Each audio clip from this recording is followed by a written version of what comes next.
There is a kind of half-assed liberal idea that while colonialism wasn't great, at least Britain gave India the trains. And maybe that's something they should be thankful for.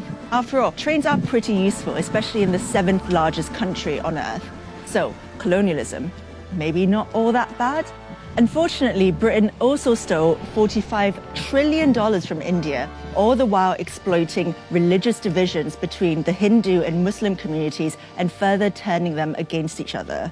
And those beloved railways, they became the sites of mass slaughter while Britain sat back and watched. Empires of Dirt, a show about Europeans getting rich at the expense of everyone else.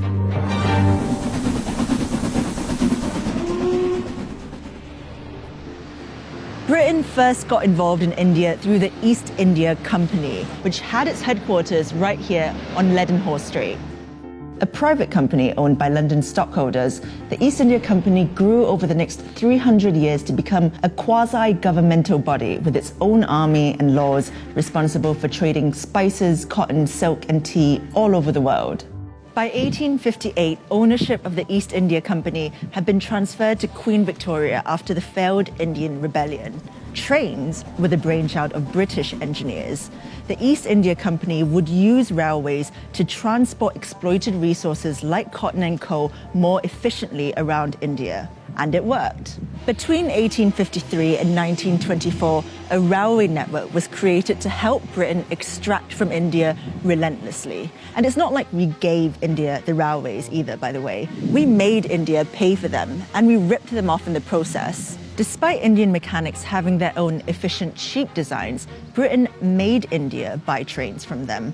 Between 1854 and 1947, over 14,000 locomotives were imported from the UK to India.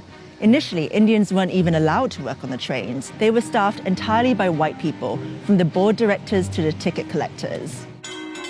The railways made little profit, but British shareholders who invested in its construction made vast returns, guaranteed at the expense of Indian taxpayers who had to pay for it. India's railways were basically like someone burgling your house, building a ramp to wheel all your stuff out, sending you a bill for that ramp, and expecting a round of applause at the end of it. Now that the railways were built, Britain could get down to the task at hand, squeezing India for every last ounce of profit. They were really good at it. In the 1600s, when the East India Company was established, Britain accounted for less than 2% of the world's GDP, while India accounted for almost a quarter of it.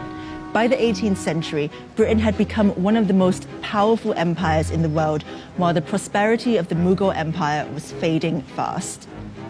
Britain relentlessly squeezed India for every last bit of resource for its own uses. In 1943, up to 4 million Bengalis starved to death, partly because their food was diverted towards British soldiers during World War II. Winston Churchill said the famine was their own fault for breeding like rabbits. After it was no longer profitable to remain in India, and after receiving huge pressure from the Indian independence movement, the British finally left in 1947. Before they went, they split the country into two, Hindu-majority India and Muslim-majority Pakistan, in an act that became known as partition. But in their haste to get out of the country, British diplomats arranged a shoddy partition agreement that ignored the fact there would be inter-religious conflict. Cyril Radcliffe, the British lawyer assigned to draw the borders of Pakistan and India, was given 40 days to do it. After partition, millions of Muslims trekked to Pakistan and what is now known as Bangladesh, while Indians and Sikhs headed the other way. Violence between Pakistan and India ensued. Within a year of the British leaving, 15 million people were displaced, and between 1 and 2 million people were dead. Trains became the sites for mass murder during the migration. Trains filled with refugees crossing the border on each side were stopped, and everyone on board was murdered. Women were captured and raped. Carriages were set on fire with petrol, with people still inside. The only ones spared were the drivers, so they could transport their trains full of dead bodies to the final destination. The British knew about the train massacres, but they'd already washed their hands clean of India.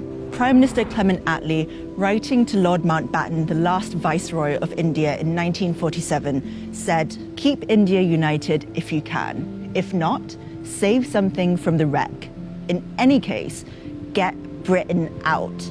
Despite all this, the 4 million starved to death, the careless partition, the $45 trillion they stole from the Indian people, many don't think that the British did anything wrong in India. A YouGov poll in 2014 found that 59% of respondents thought the British Empire was something to be proud of, and only 19% were ashamed of its misdeeds.